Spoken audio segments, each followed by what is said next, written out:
ہوں، چاہے وہ جناب اسپیکر ایک بھوتانی صاحب ہوں، ان سب نے مل کر بڑی محبت سے میرے قائد نواز شریف نے مجھے منتخب کیا۔ تو میں جانتا تھا کہ یہ پھولوں کی سیج نہیں ہے، یہ ایک کانٹوں کا ایک بہت خاردار یہ ایک سفر ہے۔ میں نے اللہ تعالیٰ کا نام لے کر ان کی معاونت سے یہ ذمہ داری قبول کی، وگرنہ جناب اسپیکر وزیر اعظم اگر بننا ہوتا تو ماضی میں اگر نظر دوڑاؤں اور آپ کی خدمت میں صرف چند مثالیں پیش کروں تو وہ کافی ہیں۔ 1993 میں بلکہ 92 میں ایک صدر تھے، آج اس دنیا میں نہیں ہیں، لہٰذا کوئی اس دنیا سے چلا جائے تو اس کے بارے میں بات نہیں کرنی چاہیے، نہ میں کروں گا، لیکن اس گفتگو کے ایک نہیں ایک سے زیادہ لوگ اس کے گواہ ہیں۔ انہوں نے مجھے کہا کہ تم وزیر اعظم بن جاؤ، باقی ریسٹ ہسٹری۔ اس کے بعد جنرل مشرف جو زندہ ہیں انہوں نے مجھے کہا کہ تم وزیر اعظم بن جاؤ، ریسٹ ہسٹری۔ اور اس کے علاوہ بھی ایسے جناب اسپیکر راز ہیں جو کہ میرے دل میں دفن ہیں، میں وہ کبھی قیامت تک قبر تک میں اس کو نہیں اگلوں گا، تا وقت کہ وہ دوسرا فریق اگل دے تو اور بات ہے، جس طرح جنرل مشرف نے اگلا۔ کہنے کا مقصد یہ ہے کہ اگر مجھے وزیر اعظم بننا ہوتا اور یہ تمغہ سجانا ہوتا تو ایک نہیں کئی موقع تھے۔ ان کو چھوڑ دے جناب اسپیکر، میاں نواز شریف کو جب پاناما کے بدلے اقامہ میں ناجائز سزا دی گئی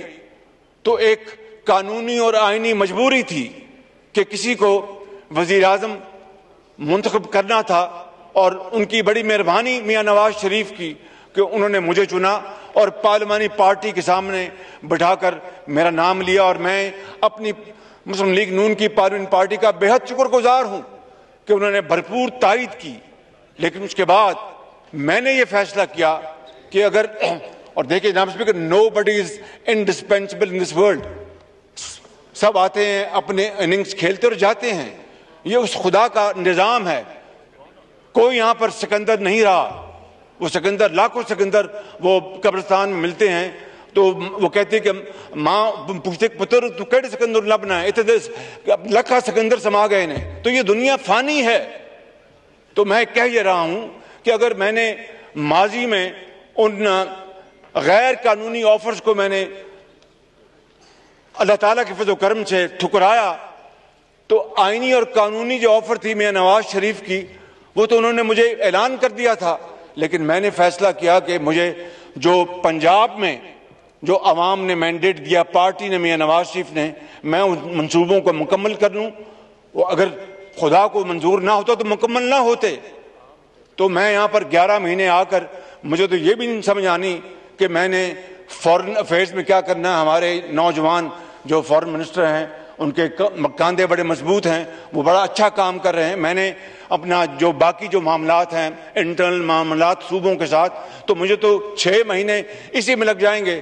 تو میں اپنا کام مکمل کروں پنجاب میں، اور دیکھا جائے گا۔ پھر وہ 2018 کے الیکشن ہوئے، اور وہ تاریخ کے جس طرح میں نے کہا کہ بدترین وہ الیکشن تھے، لہٰذا میں کہہ یہ رہا ہوں کہ یہ کوئی میں تمغہ سجائے نہیں بیٹھا، رات کو بھی نیند نہیں آتی کہ کس طرح اس قوم غریب کو، دکھی قوم، کس طرح بنگلہ دیش جو ہم سے بچھڑ گیا اور ہم سے آگے چلا گیا، کس طرح وہ قومیں جو پاکستان سے بہت پیچھے تھی ہم سے آگے چلی گئیں، ہم کیوں نہیں آگے گئے، ہم کیوں پیچھے رہ گئے۔ یہ وہ سوال جناب اسپیکر، چپتا ہوا سوال جو میں اپنے آپ سے پوچھتا ہوں اور پوری قوم پوچھتی ہے۔ 75 سال گزر گئے، ابھی تک ہم نے اپنا راستہ متعین نہیں کیا۔ آپ دیکھیے، مجھے بتائیں، آج سوال پیدا ہوتا ہے کہ جناب میں عدلیہ کے میرے دل میں بڑا احترام ہے، لیکن میں اس فلور پہ کھڑا ہوں، ایک منتخب نمائندہ ہوں، تو حق اور سچ کی بات اگر آج نہیں کریں گے تو کب کریں گے جناب اسپیکر؟ میں یہ پوچھتا ہوں کہ وہ زمانہ تھا جب ایک سابق چیف جسٹس جو دن رات سو موٹو لیتے تھے، آج یہ